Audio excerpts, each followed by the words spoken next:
ഇന്ന് തന്നെ ഡൗൺലോഡ് ചെയ്യൂ. കാണൂ നിങ്ങളുടെ ഫേവറേറ്റ് ഷോസ്. ബാപ്പച്ചി ആരും ഉപദ്രവിച്ചൊന്നും അല്ലല്ലോ. ബാപ്പച്ചി കുളിമുറിയിൽ വീണതല്ലേ? കുളിമുറിയിൽ കാല് തെറ്റി വീണു. അങ്ങനെയാണല്ലോ മുറിവുണ്ടായത് അല്ലേ നസീർക്ക?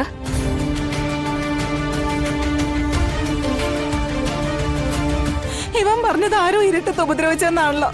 അതാരാണെന്നാ ഞാനീ ചോദിക്കുന്നത്. അതാരാണെന്ന് എനിക്കെങ്ങനെ അറിയാനാ? നസീറിക്കോട് തന്നെ ചോദിക്കാൻ പാടില്ലായിരുന്നോ?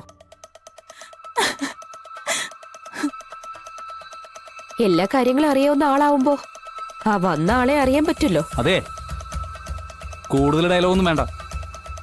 ദേ കിടക്കട കണ്ടല്ലോ. ഇനി നിന്റെ കാര്യങ്ങളൊക്കെ തീരുമാനിക്കുന്നത് ഞാനാ.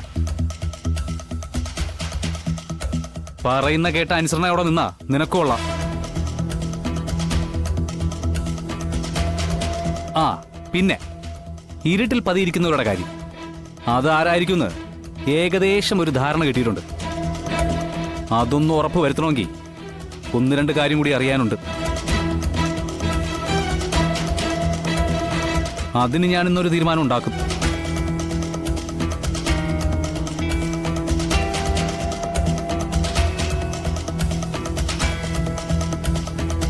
നീ ഇത്രയൊക്കെ പ്രശ്നങ്ങൾ ഉണ്ടായിട്ട് ഒന്നും പഠിച്ചില്ലല്ലേ? അവനോട് കുറച്ച് മയത്തിലൊക്കെ സംസാരിക്ക്. അവനെയുള്ളൂ ഇനി നിന്റെ കാര്യങ്ങളൊക്കെ നോക്കാൻ. എല്ലാത്തിനും കാരണം മാമിയുടെ ഈ മകന്റെ നോട്ടം തന്നെയാ. എങ്ങനെയൊക്കെ ഞാൻ ഇവളെ ഒന്ന് പറഞ്ഞ് മനസ്സിലാക്കേണ്ടത്? അറിയാലോ, നസീറിനാണ് മൂക്കത്താ കോപം. അപ്പൊ അവനോട് ഇത്തിരി നയത്തിലും തഞ്ചത്തിലും ഒക്കെ നിക്കണ്ടേ? നമ്മുടെ ഇപ്പോഴത്തെ അവസ്ഥ വെച്ച് നമ്മളെ നോക്കുന്നവർക്കൊപ്പം അല്ലേ നമ്മൾ നിക്കണ്ടേ? ഞാൻ എന്റെ ആങ്ങളുടെ മകളെ പോലെ അല്ല ഇവളെ കണ്ടിട്ടുള്ളത്. എന്റെ സ്വന്തം മോളെ പോലെയാ. അതെന്താ ഇവള് മനസ്സിലാക്കാത്തത്? ഇക്കാക്കാനെ സങ്കടപ്പെടുത്താൻ വേണ്ടി പറഞ്ഞതല്ല, ഞങ്ങളെയൊക്കെ ഒന്ന് മനസ്സിലാക്കാൻ വേണ്ടി പറഞ്ഞതാ. ഞാനിനി ഒന്നും പറഞ്ഞ് സങ്കടപ്പെടുത്തുന്നില്ല കേട്ടോ.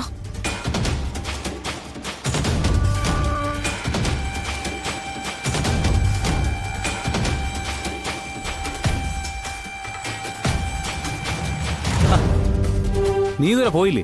ഞാൻ പോവാതിരിക്കോ ചേട്ടെ? അതൊക്കെ നിങ്ങളോട് പറയണമെന്നുണ്ടോ? ഓ, അപ്പൊ മുളയാണ്. കരുതി കൂട്ടി ഇറങ്ങിയിരിക്കുകയാണല്ലേ നീ? സുഹൃത്തെ, തന്റെ മനസ്സിൽ എന്താണെന്ന് എനിക്കറിയില്ല. നമ്മൾ തമ്മിൽ ഇങ്ങനൊരു സംസാരത്തിന്റെ ആവശ്യം പോലും ഇല്ല. എന്നെ വെറുതെ വിട്ടേക്ക്. നീ ഒറ്റ ഒരുത്തനാ ഞങ്ങളുടെ കുടുംബം തകരാൻ കാരണം. നീ കാരണം എന്റെ മാമ ഇപ്പൊ ഹോസ്പിറ്റലിൽ കിടക്കുന്നത്. നൂർജഹാൻ എന്നിൽ നിന്ന് അകലാൻ കാരണം നീ ഒറ്റ ഒരുത്തനാ.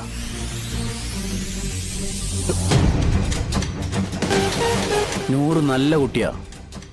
അവള് നിന്റെ അടുത്ത് നകന്നിട്ടുണ്ടെന്ന് നീ പറയുന്നു. പക്ഷേ അവള് നിന്നോട് എപ്പോഴെങ്കിലും അടുത്തിട്ടുണ്ടെന്ന് നീ തിരക്കിയിട്ടുണ്ടോ? എന്റെ പെണ്ണിന്റെ മനസ്സ് നിന്റെ കയ്യിലാണോ അവിടെ ഇരിക്കുന്നത്?